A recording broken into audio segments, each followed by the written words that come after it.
Bonjour, bienvenue à vos 10 minutes juridiques par le cabinet d'avocats Lando Associés pour VK. On va parler du temps long dans les politiques publiques avec le Conseil d'État tout à l'heure. Mais tout de suite, les brefs de la semaine avec, en matière d'agents, le TA de Châlons-Champagne qui a considéré que le temps de pause méridienne pouvait être du temps de travail effectif si les agents sont fréquemment sollicités pendant cette période-là. On est en FPH en l'espèce. Et la CA de Versailles qui nous dit qu'une maladie neurodégénérative n'est pas nécessairement en tout cas, une maladie ouvrant droit à un congé de longue durée. Bon. La CA de Toulouse qui traite du délai de 6 mois, de l'article 55.3.2 du CCAG Travaux, pour nous dire que celui-ci n'est pas suspendu ni par une demande d'expertise, ni par le dépôt d'un rapport d'expertise. Et puis, c'est une décision beaucoup plus ancienne, un CA de Versailles, sur les pénalités pour retard. Quand y a-t-il obligation ou non de notifier, de faire une mise en demeure, Bon, la grande actualité de cette semaine, c'était surtout quand même la question de savoir comment on allait faire pour avoir un budget pour l'État, mais par ricochet pour l'ensemble du monde public, en valeur recettes comme dépenses, faute de gouvernement et faute de loi de finances.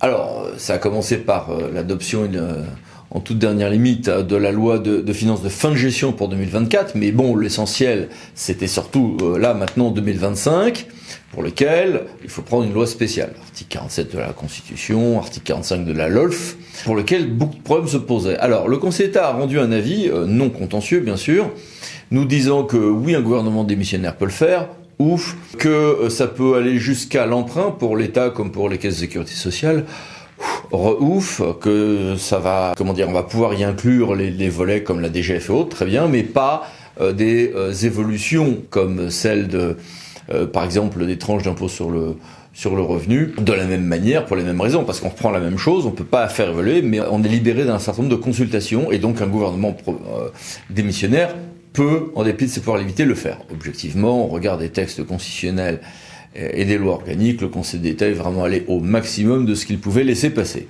Passons au domaine public maintenant. Le Père Noël peut-il descendre par la cheminée d'une église? Alors déjà, vous allez me dire qu'il n'y a pas en général de cheminée dans une église, mais surtout, on a une affaire un peu croquignolesque où un maire dans les Ardennes voulait installer une maison du Père Noël contre espèces sonnantes et trébuchantes, comme quoi le Père Noël est vraiment une affaire commerciale. Oui, sauf que c'était dans une église. Alors l'abbé, un peu furieux, a fait un référé liberté. La décision du maire a été suspendue et on a admis qu'on était dans un domaine à référer liberté. Théâtre Châlons-Champagne. Domaine public toujours, un mur de soutènement de la voie publique peut ne pas être de domaine public. Alors vous me dites, c'est bizarre, c'est quand même étrange parce qu'on est bien sur l'accessoire indispensable. Oui, sauf si on a une preuve de ce qu'on n'est pas dans une propriété publique, tribunal des conflits. Pouvoir de police, autre affaire un peu croquignolesque. Est-ce que le maire peut décider, par ses pouvoirs de police, de tenir en laisse le dog sitting? Vous savez que promenade payante de chiens devient une activité commerciale. Est-ce que le maire, agacé que ça prenne des proportions énormes, peut limiter ceci dans le temps, dans l'espace, et puis en proportion? En l'espèce, c'était pas plus que 4 animaux par promeneur. Et la réponse a été oui, en tout cas au stade d'une décision du TA de Cergy-Pontoise. En urbanisme, le Conseil d'État a rendu une décision importante sur la hauteur de l'affichage des permis de construire et une autre, tout petit peu avant, sur l'adresse où on peut ou doit notifier les recours contre un permis de construire. En matière de santé, le tribunal des conflits, toujours lui, a eu à répondre à une question. Quel est le juge compétent quand des accidents, des difficultés médicales ont été commis pour partir en régime privé et pour partir en hôpital public? Réponse, la victime va choisir celui des 2 ordres de juridiction de son choix qui ira à ce moment-là statuer sur l'entier dommage. Et puis une question amusante, à Paris, ils sont amusés à donner des PV, des FPS en fait, des forfaits stationnement, pour des véhicules de police nationale et de gendarmerie nationale. Le ministre n'a pas goûté ce trait d'humour. C'est arrivé au Conseil d'État qui a dit hop, on va distinguer. Soit ils sont en intervention, c'est un petit peu plus large que l'intervention, attention. Et à ce moment-là, évidemment qu'on ne va pas leur faire payer le stationnement de leur véhicule, mais en dehors de ça, on peut les faire payer, on peut faire une gratuité, mais encore faut-il la voter. Conseil d'État, 4 décembre 2024. Et puis, beaucoup de mini-brèves. N'hésitez pas à mettre sur pause des choses notamment sur les aides de la CAF, y compris pour le social, sur la tarification sanitaire et sociale. Ici, quelques éléments de contentieux, quelques éléments également sur le recensement et les réseaux de chaleur, là, et puis quelques autres questions, notamment de contentieux, ici. Mais passons à notre grand dossier, penser le temps long dans les politiques publiques. On va commencer par quelques truismes. Oui, la vie médiatique et les réseaux sociaux est faite de temps court. Même dans les médias ou les loisirs, il semble qu'il y ait besoin d'adrénaline toutes les 10 secondes. Il y a une accélération par ailleurs sociétale, économique, technologique. Ce sont des évidences, oui, très bien. Et dans la vie publique, chacun pense à son budget à court terme, derrière à son élection. Donc c'est vrai qu'il est difficile de penser à la pertinence de politiques de long terme, surtout si un bénéfice de long terme se paye d'inconvénients là à court terme, avant la fin de ce budget ou pendant le présent mandat. Alors évidemment, il y a de nombreux outils qui dans le monde public ont été faits pour dépasser ce court-termisme.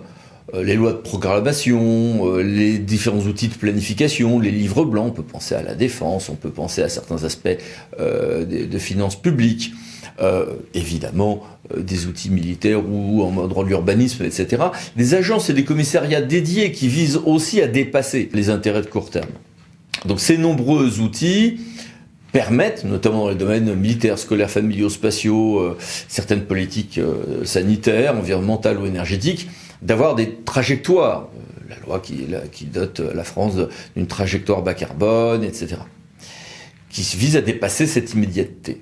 Mais ces outils sont parfois contestés, notamment du côté des extrêmes, en disant qu'on a des doublons, que c'est pas efficace, qu'on multiplie les agences qui n'ont pas le même contrôle démocratique. Ce sont des contestations qui existent et qui sont plus nombreuses qu'avant. Alors, peut-être agacé par le court-termisme de notre temps, ou en tout cas parce que c'est un problème dont nul ne contestera l'importance, le Conseil d'État a décidé de consacrer son étude annuelle 2025 au thème « L'État stratège » ou « Comment prendre en compte le temps long dans les politiques publiques ».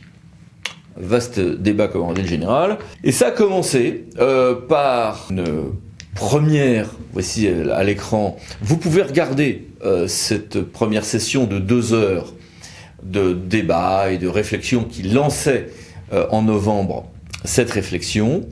Et prochaine séance, le 15 janvier 2025, de 18h à 20h, on peut s'inscrire en présentiel, mais surtout le voir en direct ou en rediffusé.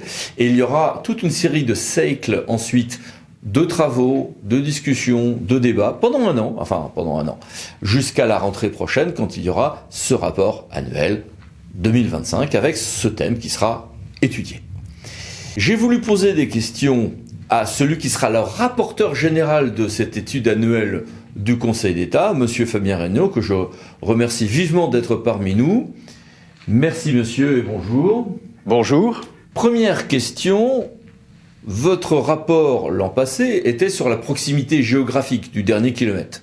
Alors après cette proximité, on a l'éloignement du temps long, il y a un effet de contraste qui est sans doute à relativiser, mais quelles furent vos réflexions vous conduisant à ce thème ? Il y a beaucoup plus de points communs que ce que l'on peut penser entre le dernier kilomètre des politiques publiques, objet de notre étude pour 2023, et la question du temps long qui est le sujet de notre étude pour 2025. D'abord, comme nous l'avions souligné en 2023, on ne peut réussir le dernier kilomètre qu'en y pensant dès le premier kilomètre, c'est-à-dire dès la conception des politiques publiques, ce qui suppose justement une capacité à penser l'action publique dans le temps long. Mais cette question est aussi dans le prolongement de notre étude pour 2024, consacrée à la souveraineté. Car pour bien exercer sa souveraineté dans un monde complexe, à la fois conflictuel et interdépendant, il faut être capable de se fixer des objectifs au long cours. Il nous a semblé que cette question des politiques publiques et du temps long était au fond le prolongement nécessaire de nos précédentes études et qu'il s'agissait d'une question suffisamment complexe et d'une importance si fondamentale qu'elle justifiait amplement qu'on lui consacre notre étude pour 2025. On l'a vu, nombreux sont les outils qui permettent de dépasser le court terme, et avec un temps long qui requiert du courage politique et administratif. Quels vont être les points que vous allez étudier sur ce point? Quel est votre programme de travail pour cette petite année d'études? Et les exemples étrangers sont-ils intéressants en ce domaine? Comme pour chacune de nos études, nous essayons d'approfondir la question que nous examinons sous ses différents aspects, juridiques, administratifs, politiques, mais aussi dans ses dimensions opérationnelles ainsi que théoriques. Pour cela, nous conduisons de nombreuses auditions, nous organisons un cycle de conférences publiques, nous faisons des déplacements sur le terrain. Nous essayons naturellement de prendre également en compte les expériences étrangères, en Europe et ailleurs. C'est un travail qui prend du temps.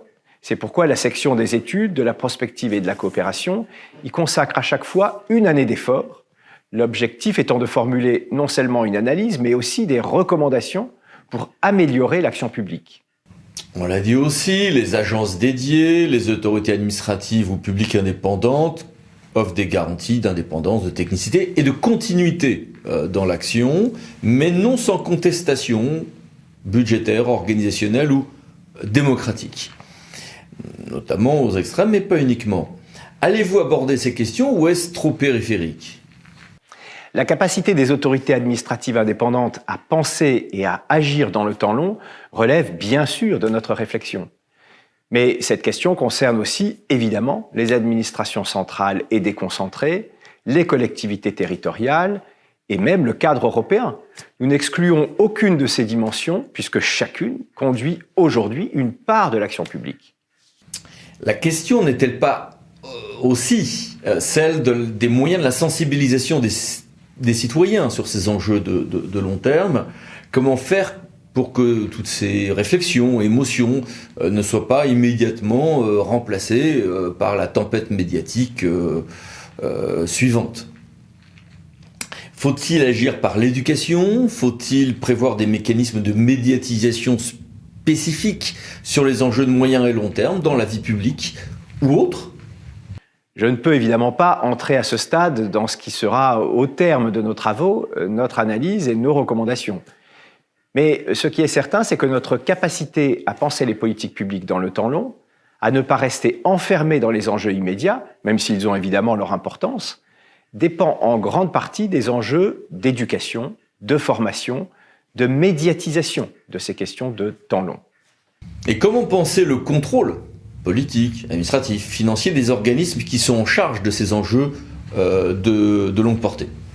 C'est aussi une question de fond que vous posez là, et comme je le disais à l'instant, notre réflexion est en cours. Ce que je peux dire à ce stade, c'est que nous consacrons notre deuxième conférence publique, le 15 janvier, à la question du temps long et de la démocratie. Nous consacrons notre conférence à comment penser le temps long en démocratie. Et comment assurer une coopération positive, non concurrentielle, entre les organismes planificateurs, autorités administratives indépendantes, commissariats au plan, etc., ou autres acteurs du long terme, et les ministères au quotidien? Sur cette question, je vous renvoie à notre conférence inaugurale, le 20 novembre dernier, au cours de laquelle sont notamment intervenus le haut-commissaire au plan, François Bayrou, mais aussi la présidente de la délégation du Sénat à la prospective, ainsi que le PDG du CNES. C'est une question difficile, mais évidemment centrale compte tenu du rôle de l'État dans notre pays. Il reste que la question va au-delà du rôle de l'État, qui ne peut être seul à penser le temps long, ni bien sûr y penser tout seul. Cette notion de temps long évoque un peu les visions globales, brodéliennes, celle du niveau stratégique en militaire par rapport aux tactiques. Est-ce qu'on n'est pas sur une opposition un peu exagérée et un peu artificielle? De la même manière qu'en matière militaire, on parle parfois on essaye de dépasser le tactique et le stratégique pour parler de choses entre les deux, ce qu'on appelle l'art opératif. De même, n'avons-nous pas énormément de problématiques de moyen terme qui ne sont pas du court terme, mais qui sont au-delà du prochain budget, du prochain mandat, sans pour autant être sur 10, 15, 30 ou 50 ans? La question n'est en effet pas de savoir si c'est le court terme ou le long terme qui doit l'emporter, ni de privilégier dans une forme de synthèse rhétorique le moyen terme. Les trois dimensions sont importantes, comme c'est d'ailleurs le cas dans le domaine militaire avec la stratégie, la tactique et ce que l'on appelle l'art opératif.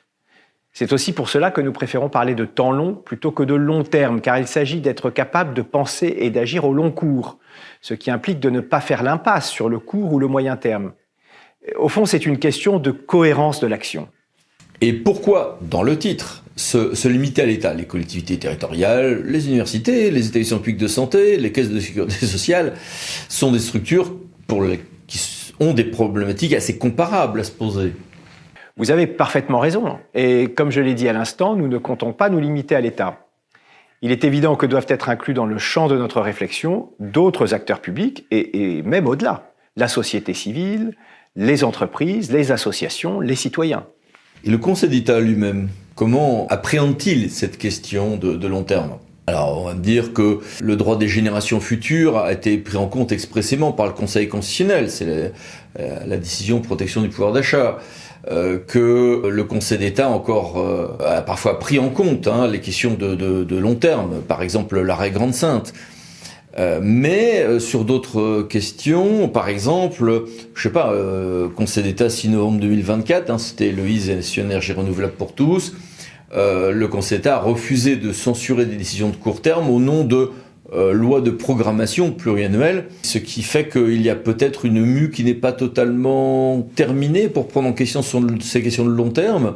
Est-ce qu'on ne va pas vers une plus grande reconnaissance de ces outils pluriannuels, à l'image donc des décisions de protection de pouvoir d'achat et arrêt de Grande Sainte, dans la jurisprudence même des différentes ailes du Palais Royal? Le Conseil d'État a été amené à inscrire son contrôle juridictionnel dans une forme de temps long, avec l'affaire commune de Grande Sainte notamment, mais on pourrait aussi parler d'autres affaires comme celle de la qualité de l'air. Dans l'affaire commune de Grande Sainte, ce qui est original, c'est que le Conseil d'État a été amené à opérer un contrôle du respect de la trajectoire visant à atteindre l'objectif de réduction des émissions de gaz à effet de serre pour 2030. L'objectif lui-même a été fixé par le législateur en application de l'accord de Paris de 2015 et la trajectoire a été définie par le pouvoir réglementaire. Le Conseil d'État a été amené à vérifier si le refus de prendre des mesures additionnelles était compatible avec cette trajectoire. S'il n'avait pas été capable de se projeter dans une forme de contrôle du temps long à l'occasion de ce litige, le risque était que l'objectif fixé par le législateur demeure lettre morte. S'il faut attendre 2030 pour vérifier si l'objectif fixé est atteint ou non, le risque est d'arriver trop tard. Quant au Conseil constitutionnel, de son côté, il a récemment rendu une décision très importante qui éclaire la portée du droit des générations futures. Ces questions de temps long, on le voit bien, s'invitent donc jusque dans le prétoire des juges. Bien, merci beaucoup, au revoir et bon courage pour vos travaux. Merci beaucoup. Et merci à vous. À bientôt pour une nouvelle vidéo, les 10 minutes juridiques, parlons de associés pour VK. Pensez à vous abonner, c'est par là. Merci, au revoir.